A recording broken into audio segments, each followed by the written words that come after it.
या बातमीपत्राचे प्रमुख प्रायोजक प्लॅटिनम मॉल इंद्रधनु सोलापूर. सोलापुरातील सर्वात प्रतिष्ठित इंद्रधनु सोसायटीचा नवीन भव्य कमर्शियल प्रोजेक्ट आता रेल्वे स्टेशनच्या अगदी शेजारी शहराच्या मध्यवर्ती ठिकाणी.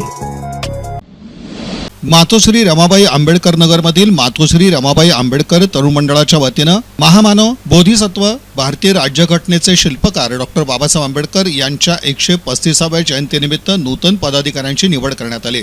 सर्वप्रथम डॉक्टर बाबासाहेब आंबेडकर यांच्या प्रतिमेचे पूजन मंडळाचे संस्थापक मल्लप्पा शिंदे मामा आणि आधारस्तंभ दत्ताप्पा आळगीकर मामा, मंडळाचे कार्याध्यक्ष सिद्धार्थ अण्णा ढाले, धम्मपाल माने, अजय मैंदर्गीकर, सचिन बोराडे, प्रदीप सोनवणे, बाळासाहेब बनसोडे, बाबू ढाले यांच्या हस्ते करण्यात आली. सूत्रसंचालन पंचराज सुरवसे यांनी केलं. यानंतर नूतन पदाधिकाऱ्यांची निवड करण्यात आली. अध्यक्षपदी किरण मस्के, खजिनदारपदी प्रवीण मस्के, उपाध्यक्षपदी श्रीकांत कांबळे, सोनू मस्के, संघनायक म्हणून अजय गोरे यांची निवड करण्यात आली.